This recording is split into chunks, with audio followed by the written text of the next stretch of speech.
the day of my engagement to the billionaire, my sister came down the stairs in white, touched her belly, and made the announcement that destroyed me in public. She was pregnant by my fiancé. The whole ballroom waited for my breakdown, my tears, my defeat. But I just lifted my chin, walked over to the man in the black shirt watching me from the back of the party, and kissed him on the mouth in front of everyone. They said he was poor. They said I'd lost my mind. Then he smiled against my lips, and the ballroom stopped laughing. Because I hadn't kissed just any man. I'd provoked the head of the Mafia, and men like him aren't used for revenge without collecting on it. Hi, I'm Lena. A special shout out to those of you watching Book 1 for free here on the My Stories platform, completely ad-free and uninterrupted. Chapter 1. The night everything went wrong. The first thing I did that day was pay the installment on Gerald's loan. I'd been doing this for 2 years, always before coffee, with the same number of clicks and the same knot in my throat that no longer hurt. It just existed, like a piece of furniture nobody bothers to move because they've gotten used to it.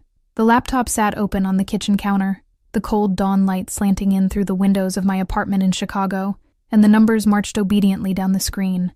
Third overdue installment, late fee, total, confirm. The receipt popped up before I could finish exhaling. I rested my forehead against the cabinet for a second. Just one. Then I straightened my shoulders, closed the laptop, and went to brush my teeth with the precision of someone who decided long ago that feeling wasn't a service included in her routine. I'm Savannah Whitmore, 24, a landscape architect. I work with plants that take decades to grow, and clients who want them grown yesterday. I learned early how to convert anguish into a drafting board. It was the only competence left over after my mother died, and the rest of the household decided to collapse in slow motion onto my shoulders, with Gerald at the center and Pris in the corner, and me right here, holding it all up. At the office, I opened the botanical project I hadn't shown anyone yet. It was a small park, with a vine I wanted to grow crooked on purpose, winding around an asymmetrical pergola until it reached a bench where 2 people couldn't sit comfortably. Only one, or 2 who didn't mind leaning into each other. I didn't talk about that project. It was mine the way certain sentences are ours. We know they exist before we know how to explain them. The intern knocked on the door of my glassed-in corner and stuck her head through the gap. Savannah, I sorted the stone samples. Can I leave a little earlier? Tonight's your engagement, right? I don't want to be in the way looking like someone who works too much. I tried to smile. You can. Go. Are you okay? I am.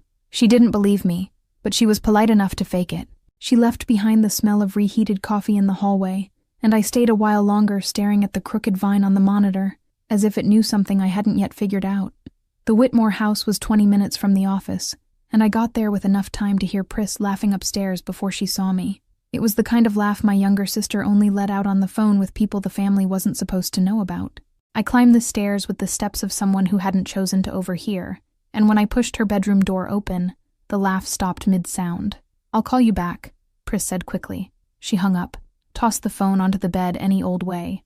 Vanna, look, I tried on the navy and the cream. Which one looks better? She was in a white robe, barefoot, hair still damp. The bed was covered in dresses. 2 of my dresses. The navy one had been mine since I was 19. Who were you talking to? Nobody. A client. You know how it is. You don't have clients, Pris. She laughed. A short, rehearsed laugh. Pris was 22 and had the ability to turn any confrontation into a joke before the sentence was even finished. I used to admire that, before I learned that ability came with a price tag, and the one footing the bill was always whoever stood next to her in the photo. I'm so nervous about your engagement, she said, picking the soft tone. Hadrian is so straight-laced. It's almost weird seeing the 2 of you together. Weird how? Weird in a good way, she added too quickly. Weird beautiful. Really. Gerald appeared in the doorway, as if he'd been waiting for his cue. He was in a white shirt with the cuffs unbuttoned, holding a glass that at this hour shouldn't have had anything in it yet. Savannah, sweetheart, Hadrian confirmed. It's going to be perfect. Everything depends on tonight. He said everything depends on tonight the way you'd say pay attention. Don't ruin it. I knew what that meant because I had been the one to propose the engagement 6 months earlier, on the back porch, after he'd shown me the company's last balance sheet and said, without looking at me, that if the company sank, the house sank, and the house was all that was left of my mother. Hadrian Vosberg was a billionaire textile heir, straight-laced, as Pris had said. And he gave Gerald's company a lifeline no bank ever would. I didn't love Hadrian. I respected the arrangement. It was the only thing I'd ever learned to do properly. Respect arrangements. "I'll be ready by 8, I said. I left the room before Pris could pick out another one of my dresses. In the rental car on the way to the venue, I smoothed the fabric of my dress, burgundy, off the shoulder, thin belt at the waist, and ran through what was left in my head. Toast, Gerald's speech, Hadrian's speech, ring, photo, dance, leave early, wake up tomorrow, pay the next installment in 22 days, exist. The Vosburg ballroom had marble columns and a chandelier that weighed about as much as the mortgage on any decent apartment in the city. The Vosburgs loved reminding anyone who walked through those doors who they were. It didn't bother me. I knew how to walk in, too. I stepped out of the car with my chin where it needed to be, thanked the doorman, and that's when I crossed the sidewalk and felt him. It wasn't a sound. It was a temperature. I lifted my eyes before I meant to lift them. He was leaning against one of the outer columns, beneath the awning. Black satin shirt, 2 buttons undone, tattoos climbing from his chest up his neck and running down his sleeves to the backs of his hands. His hair was damp, as if he'd walked through the fine rain that had been falling for the past hour and hadn't cared. He held a low glass of whiskey he wasn't drinking. The liquid in the glass shifted slightly with his breathing, and that was the first thing I noticed, the absolute calm with which that man occupied his space. The second was that he was already looking at me before I looked. It wasn't a party look. It wasn't the look of a man sizing up a woman. It was the look of someone who recognized something, the kind of attention that doesn't ask permission because it already knows what it's looking for. I felt a chill run down my spine, cold as wet stone, and my body answered before my head did. I'd seen him before. I knew I had. The coffee shop on the corner near my office last week, reading a newspaper whose pages he didn't turn. 3 weeks ago, maybe 4, a dark car parked on the wrong block all afternoon, and I'd glanced once, dismissed it, glanced again, dismissed it again. Coincidence, I told myself. Chicago is big. Men in black shirts exist. He didn't move. Not to greet me, not to pretend he didn't see me. He only tilted the glass slightly in my direction, a gesture so subtle I could have invented it if I'd wanted to. I didn't invent it. I climbed the marble staircase without turning my head. I felt my heart up against my collarbone. I counted steps. 12, 13, 14. At the top, on the landing, I heard my heels strike the stone with a firmness that wasn't coming from me. It was coming from the dress, the belt, the layer of who I needed to be for the next 3 hours. I stopped in front of the hall mirror, adjusted the earring that wasn't crooked, and breathed. Behind my reflection, I could still glimpse the man at the column down below, small inside the doorframe. He hadn't lifted his eyes to track my climb. He'd already seen enough of me. That was what frightened me. "You look stunning." Marina, Hadrian's aunt, materialized at my side with the smile of someone who rented her smile by the hour. Hadrian's already inside with his father. "The toast is at 9 sharp. And your sister?" I blinked. "Pris is with me." She was. She left the waiting room about 10 minutes ago. Said she was going to touch up her hair. I think she got turned around looking for the powder room. The room behind Marina was full of women in heavy gowns, and men who all looked like the same man at 3 different heights. I scanned for Pris. She wasn't there. She wasn't near the staircase. She wasn't near the bar. "She'll turn up," Marina concluded, and gave me a kiss 3 centimeters from my cheek. "Enjoy yourself. It's your night." It was my night. I repeated that in my head as I walked toward the main hall, where Hadrian, in a tuxedo, was talking to his father in front of one of the tall windows, not looking at the door I was walking through. Fine. Hadrian rarely looked at me anyway. It was part of the deal. He didn't pretend. I didn't demand. I checked the wall clock. 8:42. 18 minutes until the toast. Pris wasn't in the hall. She wasn't on the staircase. She wasn't in the waiting room. Marina said she'd left 10 minutes ago, and 10 minutes was too long for any touch-up I knew my sister to do. I crossed to the door of the inner balcony, put my hand on the handle, stopped. Through the glass, down on the street, I saw the man from the column still in the same spot, glass untouched, as if he were waiting, not waiting to come in, waiting for what was about to happen. I didn't know which was worse, the fact that I was thinking it, or the fact that thinking it didn't strike me as absurd. I let go of the handle. The room behind me was beginning to settle around the platform where the microphone was being tested. Someone tapped the device with a finger. Sound, sound, sound. One of the staff hurried toward me in low heels, a poorly assembled, anxious smile on her face. "Miss Whitmore, your sister asked to be announced before the toast. She said she had a surprise." I stared at the woman for 2 seconds too long. What surprise? She didn't say. She just asked for the microphone. The music dimmed inside the hall. People began turning toward the inner staircase, glasses raised halfway. The chandelier brightened, as if someone had decided it was time. I looked back at the balcony glass. The man down below was no longer at the column. Chapter 2. White dress, microphone, and a lie. The first thing I saw was the dress. White, long, fitted to the hip, then opening into light layers that flowed down step by step as she descended. Pris had traded the cream and the navy for a wedding gown. It wasn't a party dress that resembled one. It was a wedding gown, with a deep V-neck and a slit up the thigh, and she came down the marble staircase as if she'd rehearsed where the light would hit her right hip. I stood frozen in the middle of the room, near the third column, my champagne flute still untouched between my fingers. I felt the air suspend in my chest in a way that didn't hurt. It just stopped, like when a window slams and the house feels strange for a second before you understand the sound. Pris reached the last step, crossed the platform with the ease of someone who had been invited to do it, and took the microphone from the hands of the staff member who had come to warn me minutes earlier. I saw the woman's face. The woman didn't know. "Good evening," Pris said, and her voice came out steadier than any voice she'd used at home in the past 6 months. "I know it's not my place. I know. But I couldn't live with my conscience if I let something happen here tonight that I'm able to stop." The room fell silent in layers. The music first, the waiters next. The conversations, in short waves, ending one by one like candles blown out. I scanned for Hadrian. Hadrian was standing beside his father, 2 tables from Pris. He was looking at Pris. He didn't look at me. He had known before I did. He had known long enough to pick the black suit calmly and still stop by the bar. Something switched off in my ribcage. Something small and noiseless, just slipped out of working order. "I'm pregnant," Pris said into the microphone, her free hand resting lightly on her flat belly. "It's Hadrian's.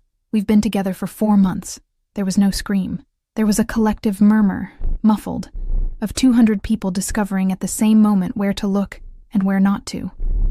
Someone dropped a piece of silverware. Someone coughed on purpose. Marina, on the other side of the room, brought a hand to her mouth with the kind of surprise that fooled no one, because the hand arrived too late. I scanned for Gerald. Gerald was at the foot of the staircase, hands folded in front of his body, a small relieved smile, as if he'd finally cashed a check that had been sitting in his wallet for weeks, while he was afraid it would bounce. He looked at me only when he felt my eyes on him, and the smile didn't leave his face. It just slid sideways. That was the exact instant I understood. It wasn't a surprise. It was a script. I had been sold twice by the same family, once to Hadrian, in exchange for Gerald's company, now again, in exchange for the same company, by the same hands, in front of me, my flute still in my right hand. I could even draw the chart in my head.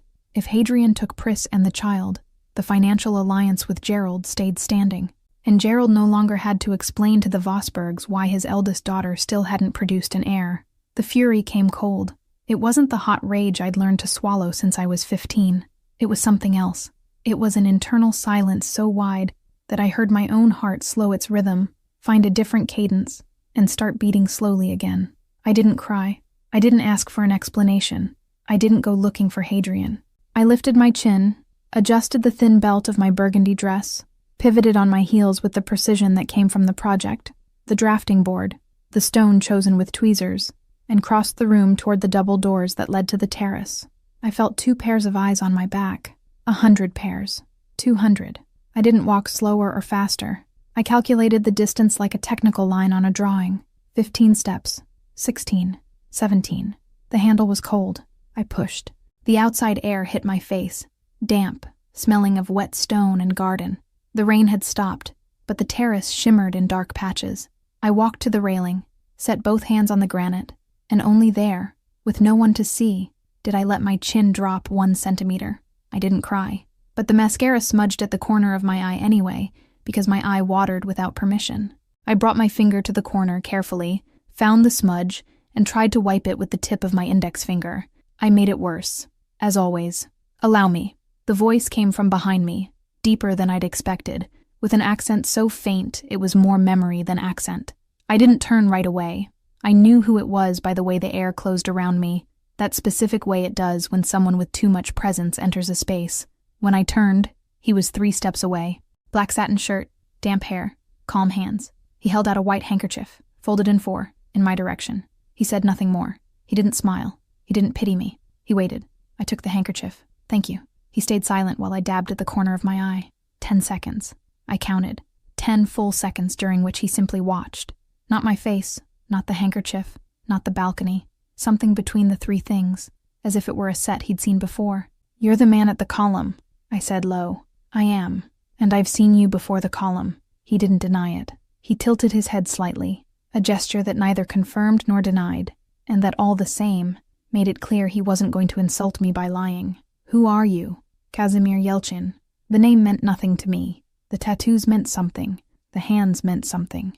The fact that he was there with an untouched glass of whiskey, now resting on the railing, 3 centimeters from my hand, said more than the name. "You came to collect a debt from my stepfather." I repeated what I'd heard in the murmurs of the room before Pris came down.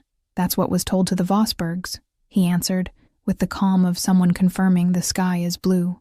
"Not what I told anyone." I looked at him more closely. He was taller up close. The tattoos on his neck climbed up to just below his ear, fine, in a geometric pattern, and on his hands there were old designs, darker patches at his knuckles, as if he'd spent part of his life hurting things, and part of it learning not to hurt anymore. His eyes were dark, attentive, and had that rare quality of looking at someone without billing them for it. He demanded no reaction from me at all. He waited. "What do you want?" I asked. "To clear your stepfather's debt tonight." "All of it." I laughed. The laugh slipped out before I could stop it. Short, rough. "In exchange for what?" "A civil marriage in 48 hours. The railing was cold under my hands, and I was grateful to the granite for it, because everything else was beginning to heat up. My cheeks, the back of my neck, my chest. I looked at him expecting the smile, the joke, the detail that would make this an insult. It didn't come. "You're serious?" "I am. You don't know me. I know enough." "That's less reassuring than you think." He tilted his head slightly, and for one very brief instant, in the corner of his mouth, I saw something that wasn't a smile, but that recognized my sarcasm, as if he'd already set aside an internal space for that kind of response. "Direct payment to the bank," I said. It wasn't a question. It was a clause. Not to Gerald. Direct to the bank. Proof in my hand before the signature. Before the signature. And the term is mine to end. Whenever I want. He looked at me for one more second. It was a look in no hurry. "Whenever you want. You don't seem like the kind of man who wastes time on a humiliated woman," I said, and my voice came out lower than I wanted, but firm. He gave me back the silence for 2 seconds before answering. "And you don't seem like the kind of woman who humiliates herself." It was the first time anyone had said a sentence about me that night that I recognized as the truth. I felt my chest move once, deeply, and the heat ran down my spine to the back of my legs, and the cold fury that had taken up residence in my ribcage 12 minutes earlier turned into something else. It didn't dissolve, but it added a layer. I was looking at the man who said, with the calm of someone offering a handkerchief, that he would pay the debt that kept my mother breathing inside that house, in exchange for 48 hours of my name. I should have asked 1,000 things. Instead, I took a step forward. The double doors of the ballroom were open 3 meters away. I knew that at least 20 people were still looking in our direction, because humiliated heads don't walk out alone onto terraces in the middle of parties. I knew that Hadrian, from the corner of the room, could see.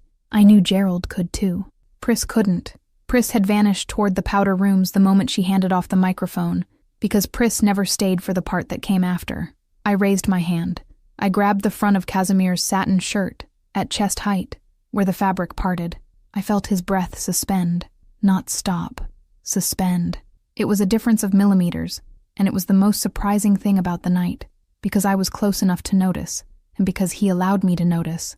I pulled the shirt down. I kissed him with my mouth closed. 3 seconds. I counted. It wasn't a kiss.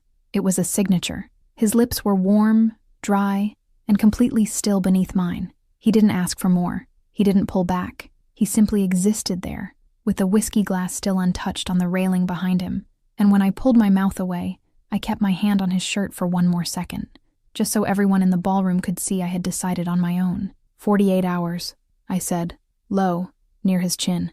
Not a minute more. And that's when he smiled for the first time. Small, brief, almost imperceptible. One corner of his mouth lifted maybe 3 millimeters, and for some reason it felt more intimate than the kiss. 48 hours, he repeated. I let go of the shirt. I straightened the belt of my dress. I I picked his handkerchief back up off the ledge, folded it in four the way he had before handing it to me, and held it out. Yours, he corrected. I closed my hand around the handkerchief. When I crossed the terrace back toward the room, with Casimir one step behind, I saw Hadrian standing in the double doorway, his cheeks flushed for the first time in his life, and Gerald beside him, the expression of a man who had just heard the sound of a different door closing than the one he was expecting. No one on that terrace knew who Casimir Yelchin was. The Vosbergs were laughing at him somewhere behind me, in their tight little mouths, in their empty heads, telling each other that the elder Whitmore daughter had lost her mind and was selling herself off to a tattooed broke man out of spite. I heard the word broke at least twice before I reached the staircase. I heard tattooed, too. I didn't turn to answer. I didn't yet know what I had just done. I didn't know that the man holding the double doors open for me with the courtesy of someone holding a door for a stranger was the Pakan of the Chicago Bratva. I didn't know that on that night the Camorra had men watching the Yelchins 3 blocks away. I didn't know that the whiskey glass he had left untouched on the railing for 17 minutes was an old Bratva custom that meant the man in question was on duty, not at a party. I knew only 3 things, and I held those 3 the way an architect holds a scale on a tight deadline project. My mother's debt would be paid before midnight. I had 48 hours of a marriage I could end whenever I wanted, and the man at my side, walking down the staircase in silence, had not lowered his eyes to the floor a single time. Behind us, at the terrace door, someone finally asked out loud, "Who is that man?" No one knew the answer. Chapter 3, 48 Hours.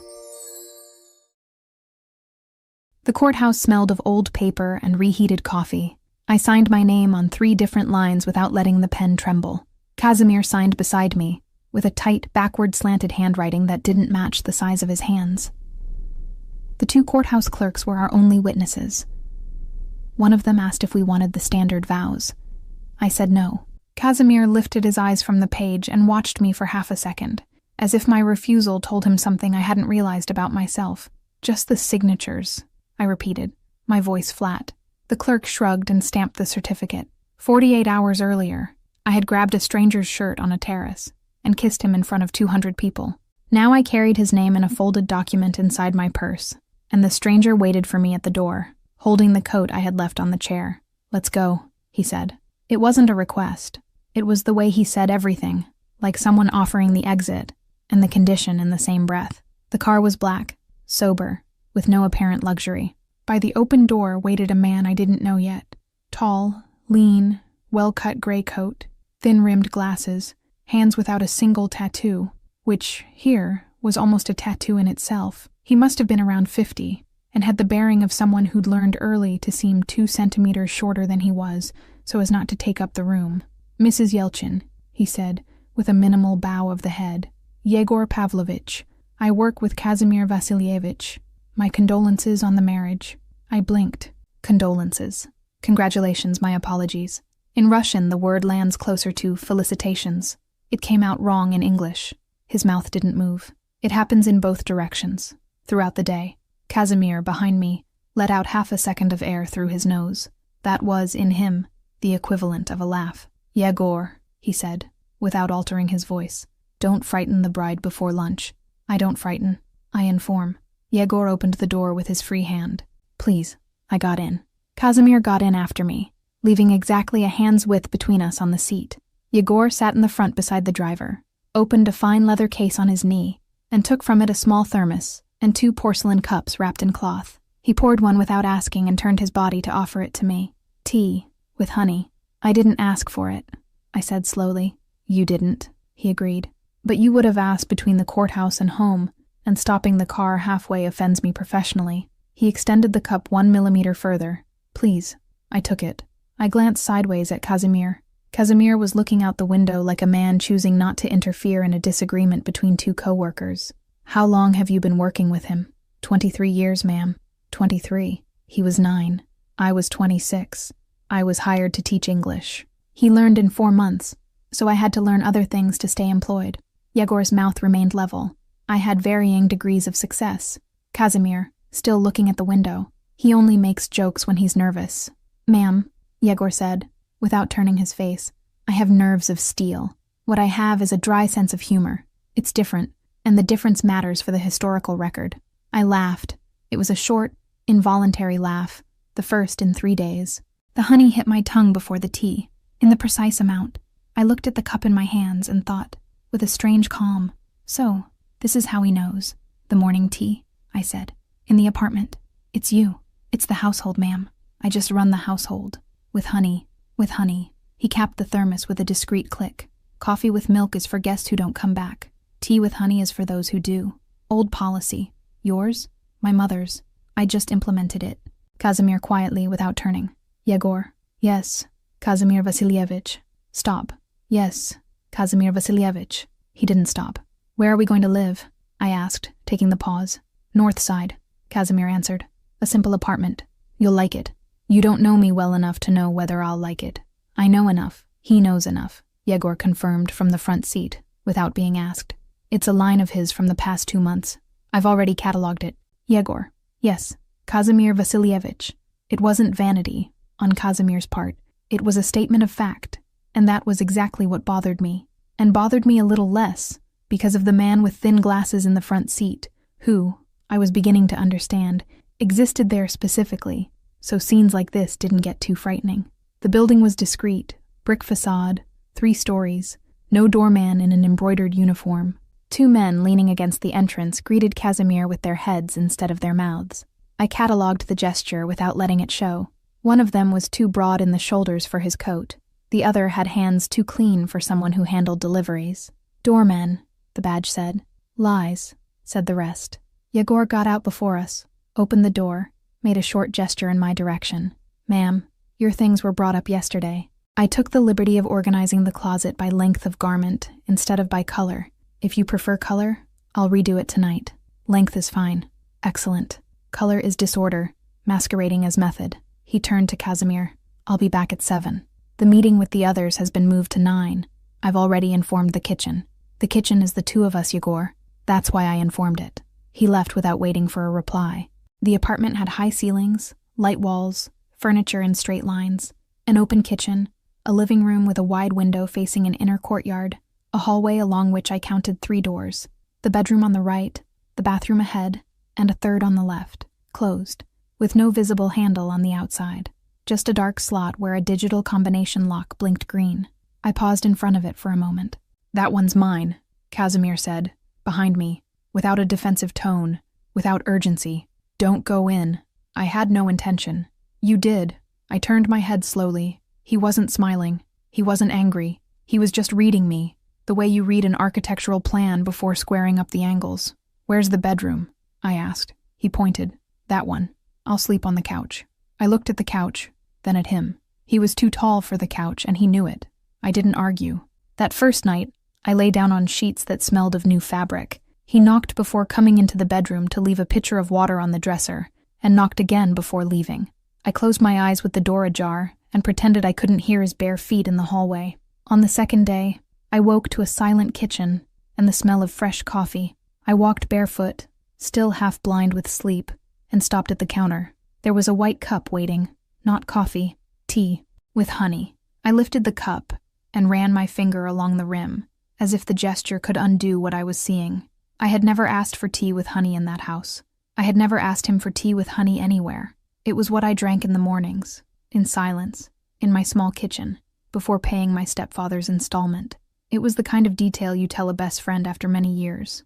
I didn't have a best friend. I hadn't told anyone. I lifted my eyes.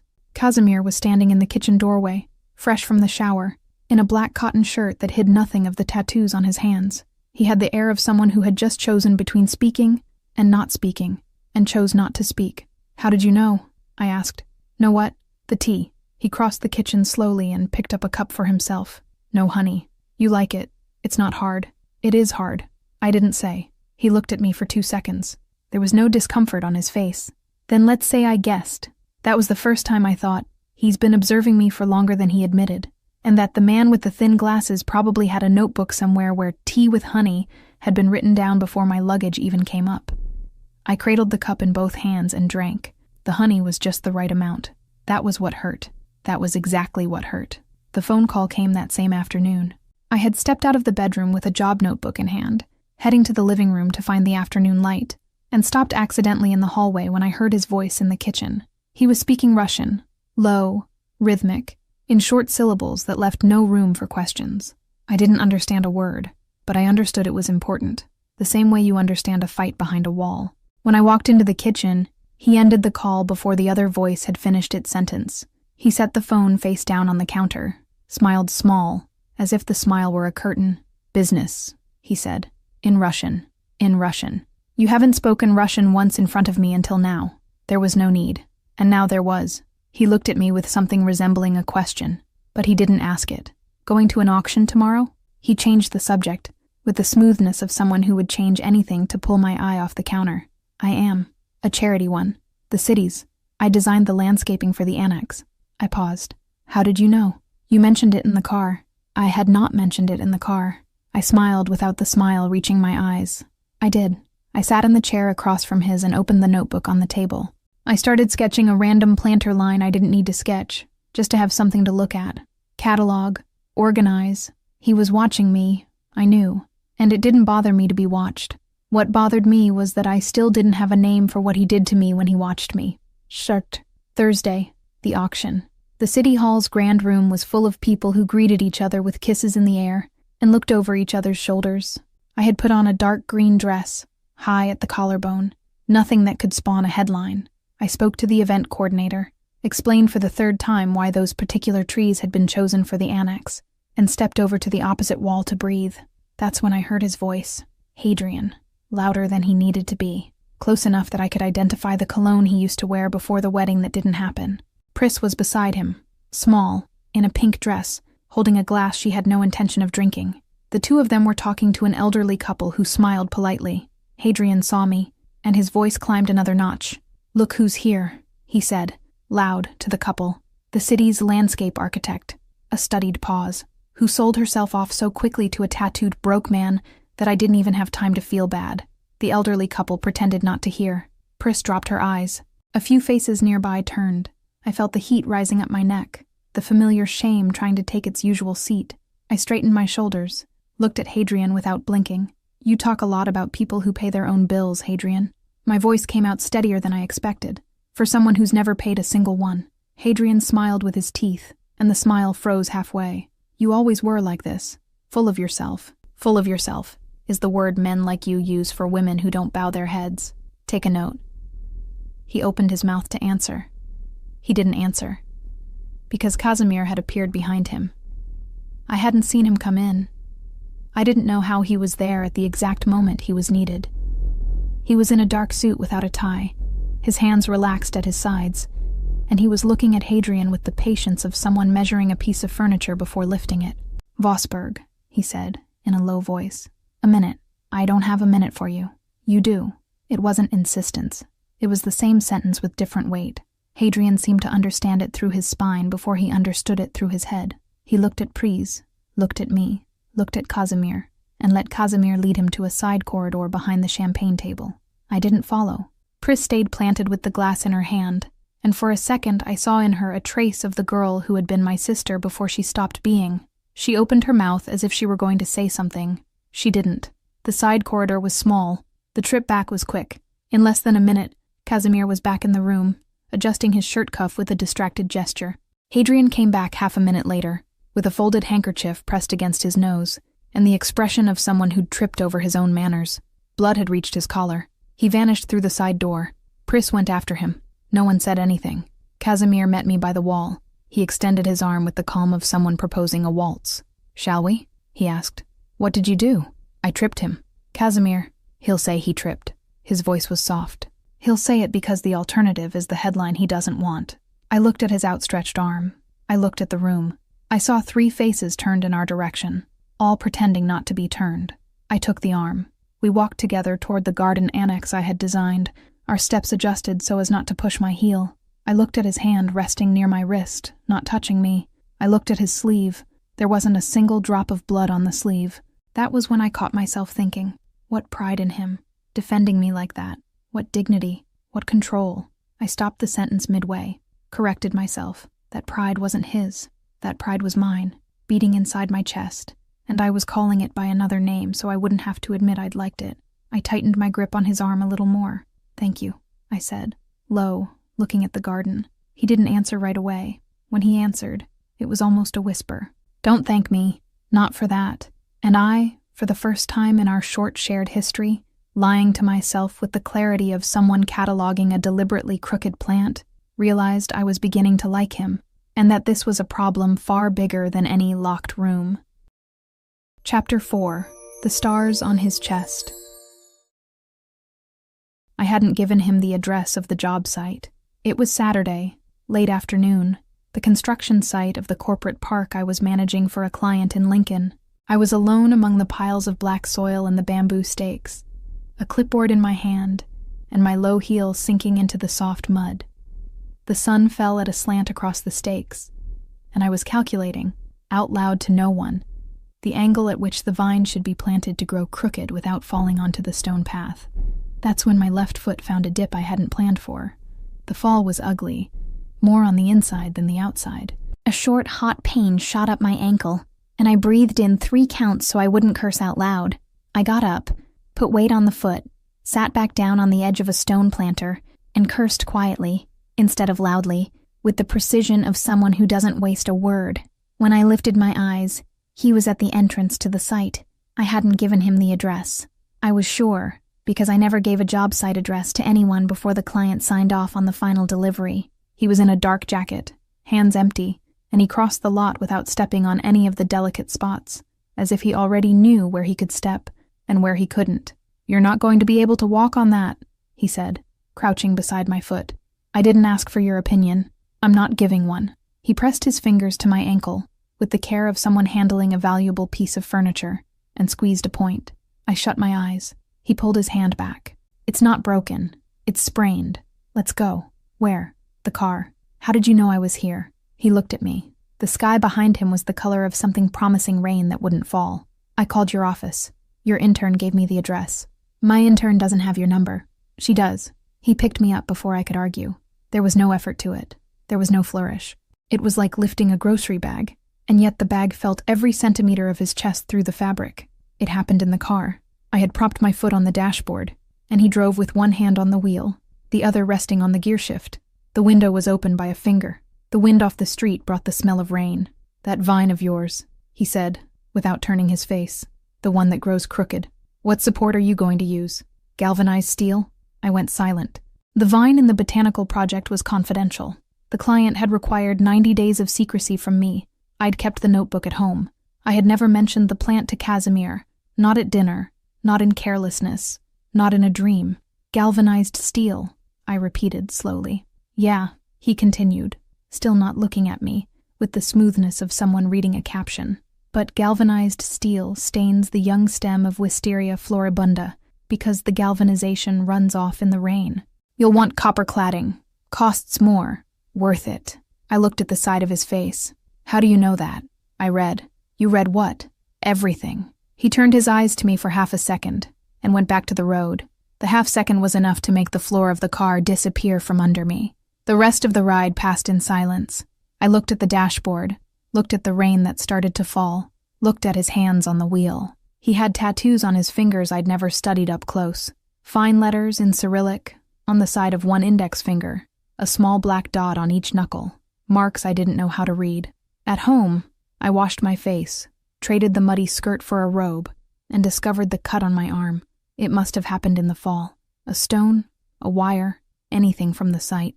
Blood had dried into the fabric of the robe. Casimir appeared at the bedroom door with a small kit of gauze, antiseptic and tape. "May I?" "You're a nurse, too." "I'm several things."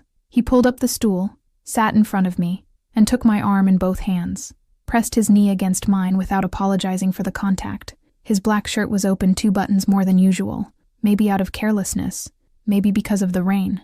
That was how I saw them. The stars. Small, stylized, lined up in 2 rows high on his chest, just below the collarbone. Old ink, firm black outlines, hollow centers. 5 stars on each side, one of the lower ones slightly thicker than the others, as if it had been redone. I didn't take my eyes off my arm, but the question came as if it had a will of its own. What do they mean? His hand stopped, restarted, more slowly, sliding the damp cotton along my skin with a pressure so precise it seemed trained. "Brother," he said. That was all.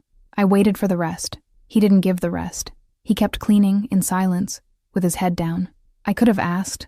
I didn't, because I realized, immediately, that it was a half lie, not because of what he said, because of what he didn't say. A whole lie is when a man invents a country. A half lie is when he points to the right country and disappears with the map before you can read the scale. There, he said, sealing the tape. Don't get it wet tonight. He left without closing the door behind him. I stayed with my arm bandaged, looking at the spot on the counter where, that morning, the cup of tea with honey had appeared. I started the notebook that very night. It was a plain notebook, black cover, the kind I used on job sites.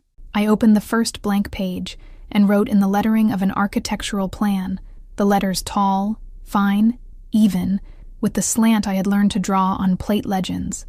Item 1, surveillance prior to the party, coffee shop car. Item 2, tea with honey unprompted. Item 3, $1 million debt cleared in one night, plus apartment too simple. Item 4, phone calls in Russian ended in my presence.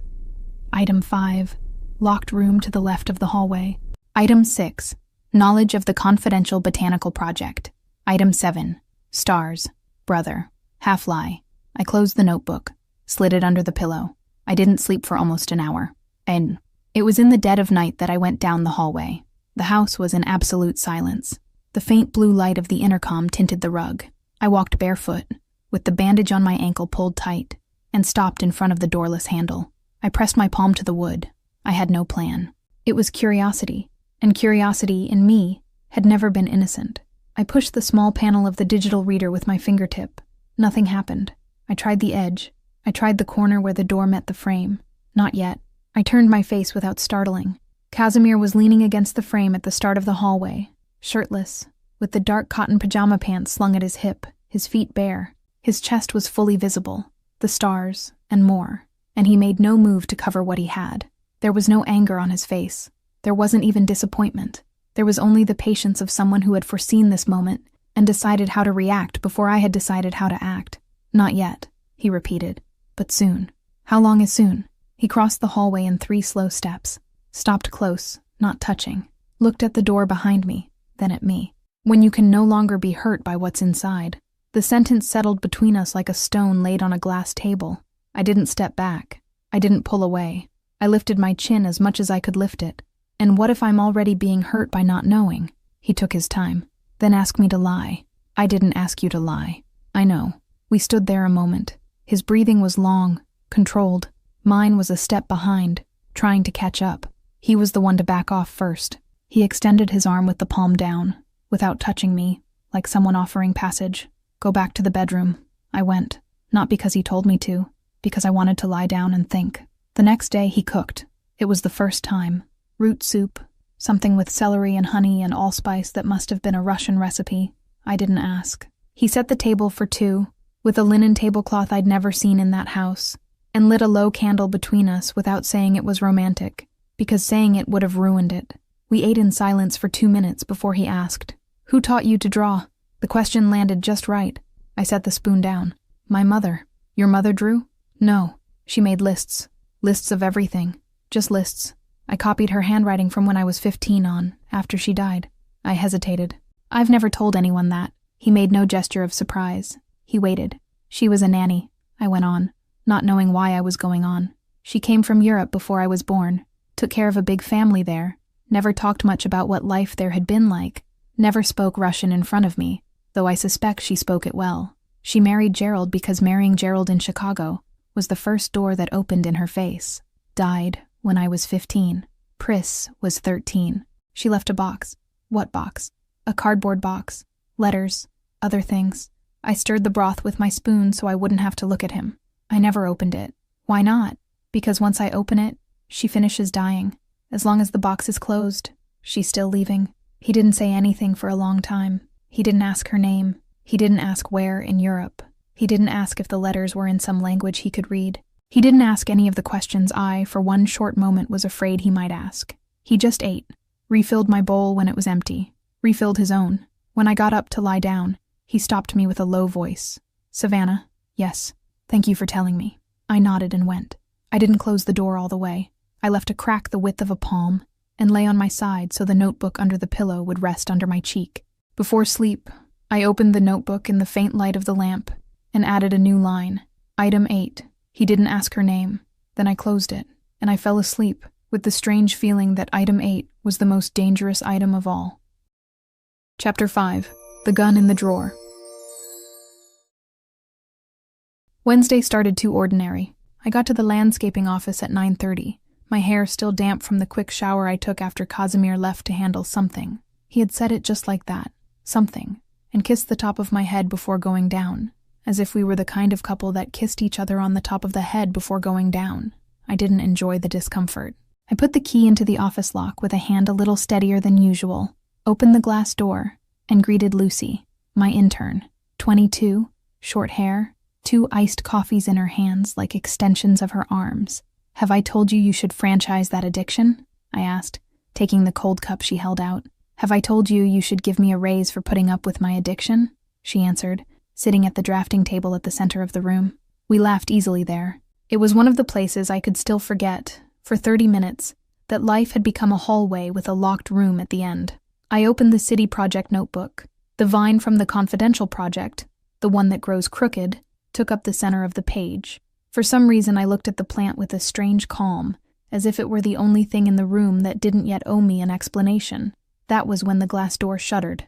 It wasn't a knock. It was a kick. The kind of kick a person gives when they don't intend to use the handle. 3 men came in single file, the first with his shoulder turned forward, a leather jacket too thin for Chicago's cold. Italians. The second one shouted something in a language I recognized without understanding. Camorra. The word appeared in my head as if someone had switched on a sign. Yelchin, the first one said in heavy English. "Where?" I stood up slowly. Lucy froze in the chair with the cup in her hand. "Lucy," I said without looking at her. "Bathroom. Now." She didn't argue. It was the smartest thing she'd ever done in her life. She got up, crossed the 3 meters to the bathroom door with the silent speed of someone who understands you ask questions later, and locked it from the inside. "I'm just an intern, you guys." Her voice came muffled through the door, shrill with terror. "I don't get hazard pay." The man in the jacket laughed.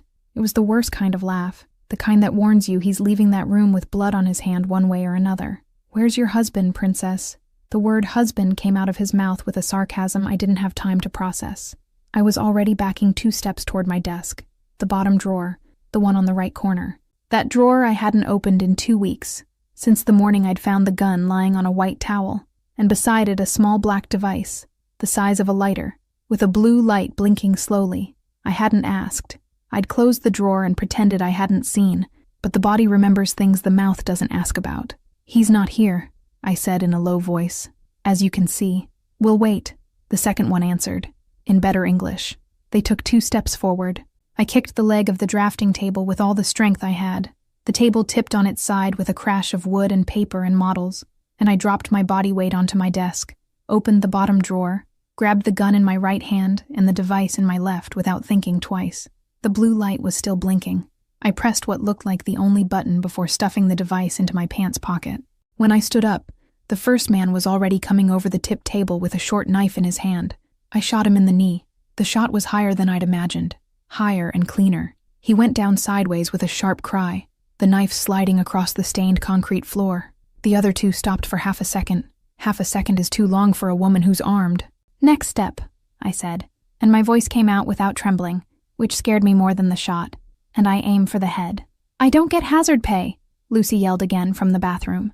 I locked my jaw. I didn't laugh. I couldn't. The Camorra looked at me as if I'd gone insane, which was maybe true. "Lower the light, princess," the second one said, and raised his gun. I didn't know what I was going to do in the next second because the next second wasn't mine. The glass door shuddered again, but this time it wasn't a kick. It was the entire door coming off its hinges. Casimir came in with 2 men behind him, all in black, with no visible hurry, and a deadly hurry underneath. He crossed the room in 3 strides. He said nothing. The 2 Bratva men grabbed the 2 Camorra men still standing by the back of the neck, in motions I didn't finish following. When I started breathing again, the 2 were on the floor, and the Camorra man I had shot in the knee was groaning quietly against the wall. No reach left to do anything more. 7 minutes. I had counted, without meaning to. 7 minutes since the door first shuddered.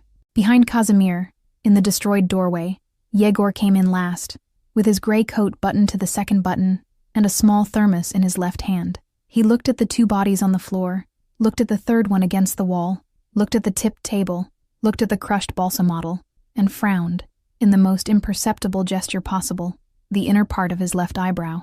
"Ma'am," he said, calm, "I brought tea. I decided on the way that it would be necessary before I knew why it would be necessary." He set the thermos down on a still-standing piece of the side table, beside the crushed model, with the gentleness of someone laying down an offering. "When the shift permits." "Yegor," Casimir said without turning his head. "Yes, Casimir Vasilievich. Not now. I know. That's why I only set it down. I didn't pour. I almost laughed. I didn't laugh, because I lifted the gun. Not toward the Camorra men, toward Casimir. 'Don't move,' I said. He didn't move. His two men stopped at the corner of the room with the discretion of those who understand what's about to happen there does not include them. Yegor, beside the thermos, lowered his chin 2 centimeters and stayed exactly where he was, as if he had decided to become part of the furniture until further notice. "Lucy," I called, without taking my eyes off him. "You can come out of the bathroom. Go through the back hallway. Take a cab on the corner. Don't come back today." "Oh, thank God," Lucy's voice came. The bathroom door unlocked. She crossed the room with her eyes on the floor, walked past the bleeding man on the wall without looking, saw Yegor with the thermos, seemed to consider a question, decided not to ask, and went out the back door with the 2 iced coffees still in her hands. When the back door slammed, I closed the front door with my foot, without taking the gun off him. I locked it. "Truth," I said. "All of it. Now." Casimir took a deep breath once, not because of the barrel of the gun, because of what he was about to have to say. "May I come closer?" he asked. "No." "All right." He stayed where he was. He raised his hands slowly, with the palms facing me, fingers spread, black tattoos against pale skin. I saw the hands with new clarity. The same hands that had cleaned the cut on my arm 3 nights earlier. The same hands that had prepared tea with honey before I asked. "I'm Bratva," he said. His voice was low, controlled, no armor. "I'm the Pakan of the Chicago Bratva." I didn't answer. The gun stayed where it was. "The Vosburg party wasn't an accident. I observed you for weeks before." He paused. "I married you to protect you." "Protect me from what?" I said. It wasn't a question. It was an order. "From an enemy I can't yet give you a name for." He held my gaze. "Not because I don't trust you. Because the minute he has a name in your mouth, you become a formal target. Today, he's looking for you as a hypothesis. Tomorrow, if you say it, he looks for you as a certainty. And the men out there? Those 3?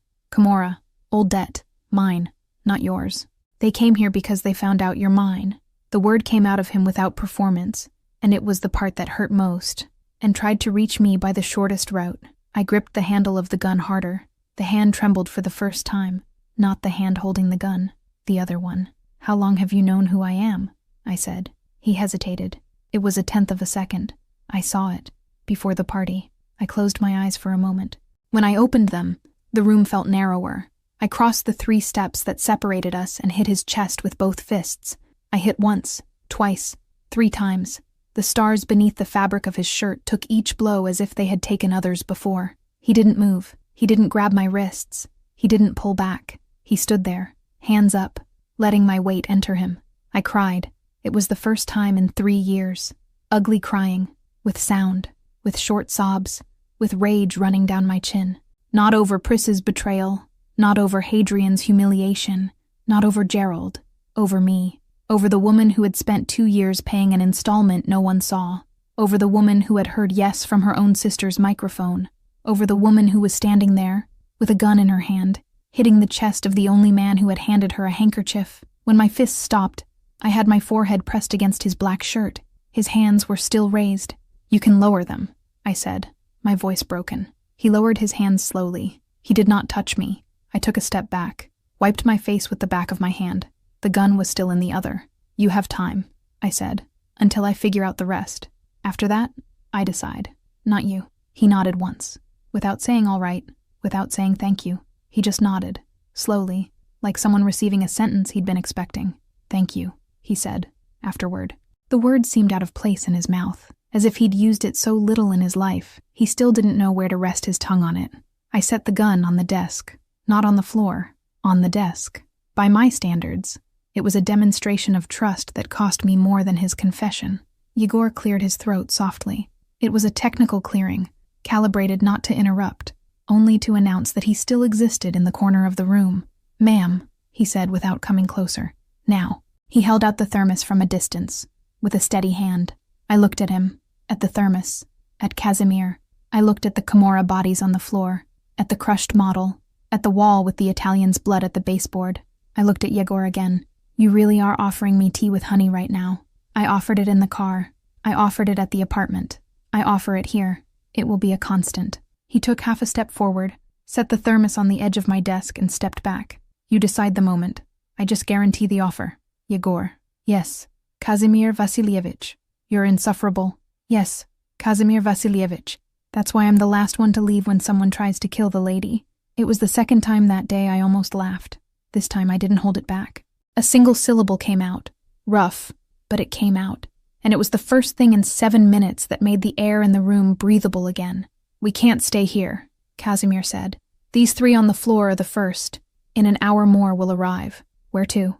"A cabin outside the city, not registered in any of my names, so you can breathe and so I can set up a perimeter." He looked at his 2 men in the corner. "They take care of this. Lucy doesn't come back today, or tomorrow." "I'll send someone to talk to her." "I'll send someone," I said. He looked at me. It was a different look. Not from a pakan, from a man. "You send someone," he agreed. "I'll also send someone," Yegor added, from the corner. "But as a backup, just in case." We picked up our things. I picked up the notebook, the bag, the gun off the desk, and, after half a second of hesitation, that no one in that room had the rudeness to comment on, the thermos, the device in my pocket I didn't take out. As I passed through the destroyed glass door, the man I had shot in the knee looked up at me from the floor. I did not look away. In the car, Casimir drove without music, hands steady on the wheel, the lights of the city streaking the window. I looked at him from the side, without him seeing me, or thinking he didn't see me, and I noticed something that rearranged me from the inside. I wasn't afraid of him. I was afraid of what I felt looking at him. The road left the city heading north. The lights fell behind, then the houses, then even the asphalt seemed darker. He turned off the GPS before the turnoff and made a right onto a dirt road I'd never seen. The car's headlights opened a narrow corridor between trees the night made look taller. The cabin appeared at the end of the road, as if it had always been there waiting. Dark wood, low roof, a thin chimney, and the light in the window on. Casimir stopped the car 20 meters away. He didn't get out. "You didn't say you were expecting anyone," I said. I wasn't. His hand went to the belt, where I now knew there had been a gun from the start. "Stay in the car," he said. I looked at the lit window of the cabin. Behind the glass, the silhouette of a figure seated did not move, neither to greet us, nor to flee. Someone had arrived before us. Chapter 6. The First Morning. Without calculating. Casimir got out of the car with his hand on his belt and crossed the 20 meters to the door without making a sound on the dirt. I stayed in the passenger seat with the gun from the drawer in my lap, the device in my pocket and my heart in my throat. The cabin door opened before he touched it, and the silhouette in the window got a face. It was Yegor. I blinked twice to confirm. It was him, gray coat, thin glasses, hands out of his pockets, and I had no idea how he had gotten there before us on a dirt road that Casimir had taken off the GPS before the turnoff. They exchanged 3 sentences in Russian at the lowest pitch the human voice can support. Yegor nodded once. He nodded at me, on the other side of the car window. He left along the side trail of the cabin without looking back. In half a minute I heard the engine of another car I hadn't seen arrive, and the night swallowed the sound. Casimir came back to my side and opened the door. "That was Yegor," I said. It was. "How did he get there before us?" "He always gets there first. Don't ask me how. It's been 23 years, and I don't know either." "What did he come to do?" "Light the fireplace, stock the pantry, leave tea." Casimir hesitated half a second. "And confirm the house was clean before you arrived. He doesn't trust anyone with that. Not even you, especially not me." It was an answer 2 weeks earlier I would have refused. That night I just put the gun in my bag and got out of the car. The cabin smelled of old wood and ashes that had been cold until 15 minutes ago. The fireplace was already lit, low, licking the wood from the inside. On the side table, beside the low couch, there was a tray, black tea in a tin, a jar of dark honey, 2 porcelain cups wrapped in cloth, and a folded blanket of thick wool. Beneath the tray, a small folded card. Casimir read it without picking it up. "What did he write?" I asked. "Honey on the left. Don't confuse it with the salt. Last time I'm saying it." I laughed. It was a short laugh, slightly choked, but it came out. Casimir half smiled to the side, the kind he only did when he thought I wasn't looking. He laid the blanket over my shoulders before offering it. "Sit," he said, pointing to the low couch facing the fireplace. I sat. The flames were still small, licking the wood from below, but the warmth reached my hands before the smoke reached the ceiling. I looked at my own palms, the same palms that had pulled a trigger 4 hours earlier. They weren't trembling anymore. Casimir brought 2 cups, one with tea and honey, the other plain black, nothing in it. He set mine on the side table and sat in the armchair next to me, not on the couch. He kept a distance that was a request, not a lack. We sat in silence. It wasn't a light silence. It was a silence full of everything that had fit into the room at the office, into the 7 minutes of waiting, into the drive back. But it was a comfortable silence to share, which had never been my life's specialty. The cup warmed my hand. The honey hit my tongue before the tea, as always. I closed my eyes. "How many weeks?" I said, without opening my eyes. "Before the party?" he asked. 6. "Why?" His pause was long. The fireplace breathed in his place. "Because you're a responsibility I couldn't ignore." He turned the cup in his hands. "And because even before getting close, I knew you'd be difficult. I didn't know how much." I opened my eyes. I looked at his profile, the straight nose, the shadow of the tattoos climbing his neck. Difficult how? Difficult not to want to stay. It was the first sentence from him in 2 hours that came without calculation. I saw it in the way he looked at the fire right after, as if he had confessed out loud something he had only practiced saying inside. I could have answered. I didn't. The blanket was heavy on my shoulders just right, and the honey was leaving its taste on my tongue, and there was a sentence of mine waiting to be said, but it wasn't in a hurry. We drank tea. We watched the fire. The first log cracked and threw a spark against the screen. I followed the spark up and watched it die on the way, and that was when the sentence came. "Why me?" I said. He didn't answer right away. He rested the cup on his knee and stared at the fire as if he were searching for the exact phrase. I had already learned, in 3 weeks, that when he took his time it was because he was about to deliver truth. When he answered fast, it was courtesy. When he took his time, it was him. "Because you were the only person in that room," he said low, who didn't bow her head. I looked at him. He kept looking at the fire. "I watched you the whole night," he went on, still not turning. "Before the microphone, after the microphone, on the terrace. You straightened your shoulders when everyone expected you to round them. You held the microphone with your eyes without needing your hands. You didn't cry in front of anyone." He paused. "I had already decided to protect you before I got there. But that night I decided something else, and I had no right to decide that other thing. So I kept quiet. I rested my forehead on his shoulder. It was a small movement. I just leaned my body the bare minimum so my temple met the fabric of his black shirt, at the height where, beneath, the stars were drawn. He held his breath. I felt it. Then he rested his chin on the top of my head. His breath let go. So did mine. And I noticed, with a surprise so calm it felt like peace, that it was the first time in years I had breathed without calculating, without adding up bills, without predicting who would need me the next day, without rehearsing the line I'd give in answer to someone. Just breathing, as if breathing were something you do with your body, not a strategy. "I haven't forgiven you," I said against his chest. "I know. I also haven't left. I know." His hand moved through my hair once, slowly, without holding, without pulling. It just moved through, as if to confirm that hair existed under his fingers instead of just in his head. I turned my face and looked at him. He lowered his eyes to me. The kiss was brief, a closed-mouth kiss, soft, 2 seconds, the exact opposite of the kiss on the terrace. That one had been an act of power in front of 200 people. This one was an act of smallness in front of no one. When our lips parted, he didn't pull away. He kept his forehead pressed to mine for a length of time I didn't measure. "I'm going to bed," I said, low. He nodded. He didn't ask for anything. He didn't add anything. I stood up. The blanket fell from my shoulder onto the couch. Before crossing the room toward the narrow hallway that led to the bedroom, I turned my head once over my shoulder and held out my hand to him. He looked at my hand for a second. Then he stood. He took it. We walked in silence to the bedroom door. He opened. I went in. He came in after me. The door closed. The cold light of dawn came in through the high window of the cabin bedroom before anything else woke. I woke first. I was lying with my head on his chest, on top of the stars, and his hand was buried in my hair with a care he was still asleep without knowing he was giving. His breathing rose and fell beneath my cheek in a slow rhythm. I stayed very still so as not to interrupt. I looked at his face sleeping. Without the weight of vigilance, he looked younger than 32. The line between his eyebrows, which I knew furrowed, was smooth for the first time.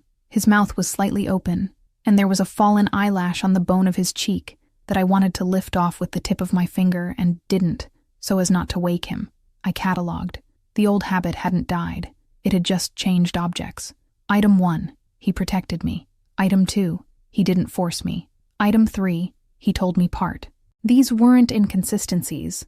They were simple facts, lined up, filed in order. The notebook hidden under the pillow at the Northside apartment seemed, from that bed, like a document belonging to a woman I had left behind somewhere between the shot in the Italian's knee and the 2-second kiss in front of the fireplace.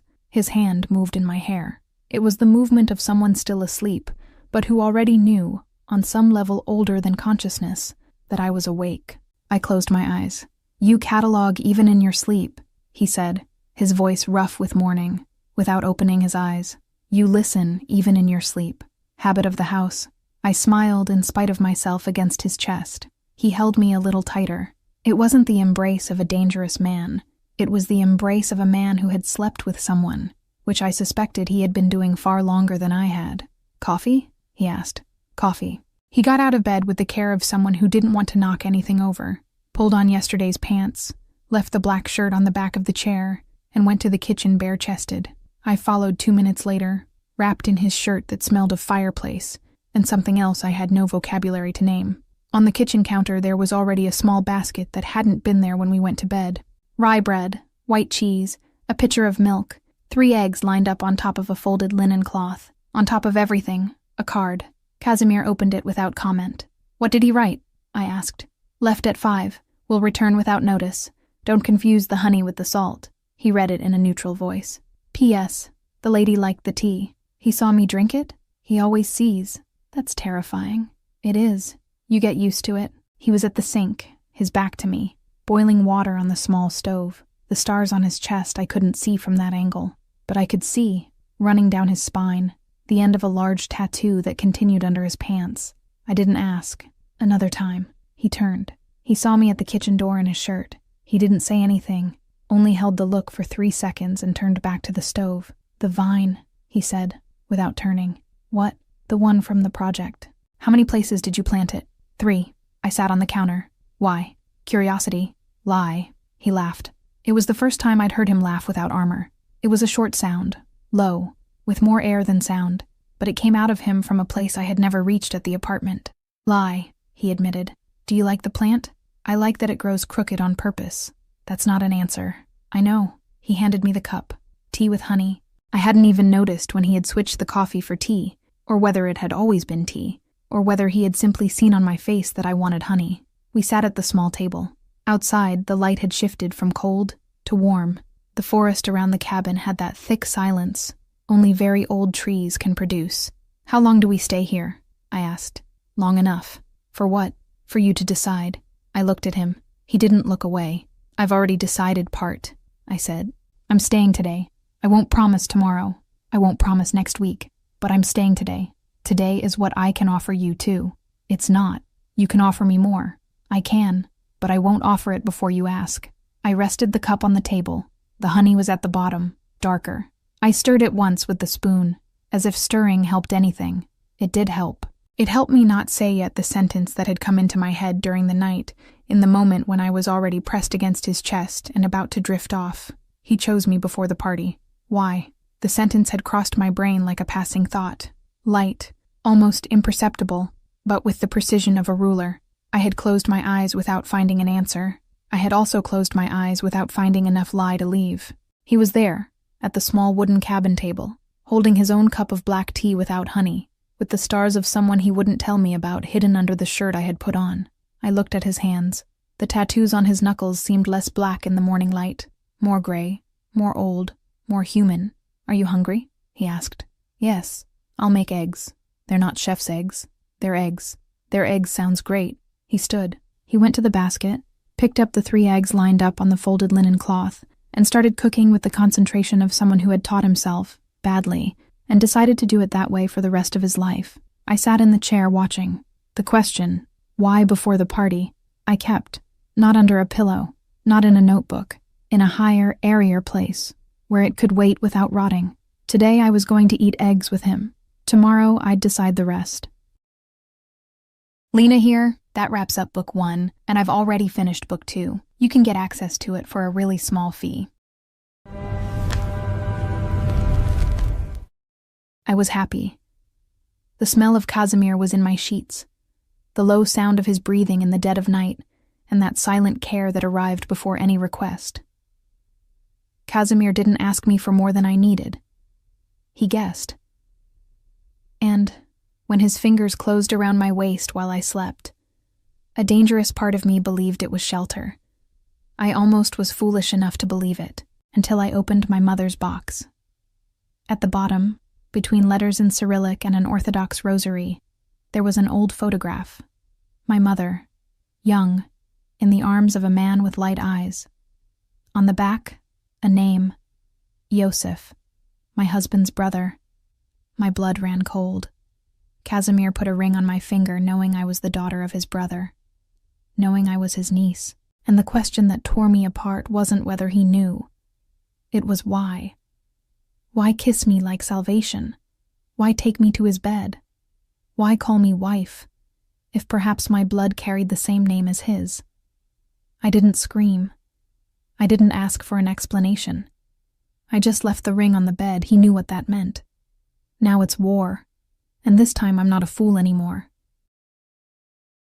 Like I said, that was just a taste of book 2. To watch it uncensored, just click on the first link here in the pinned comment. I'll see you on the other side in a few seconds. Remember, just click on the first link down here in the comments, and book 2 complete, no ads, no interruptions, will already be available for you. It's very simple. Book 2 is something I'm loving making. You're loving it too, so I promise there will be more.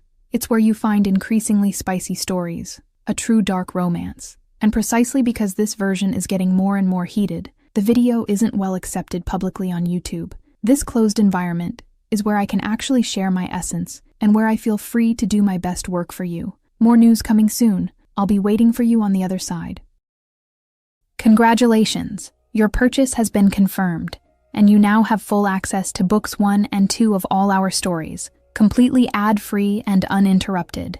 Everything is available on the My Stories platform, from Mafia romance and Billionaire romance to our spicier tales.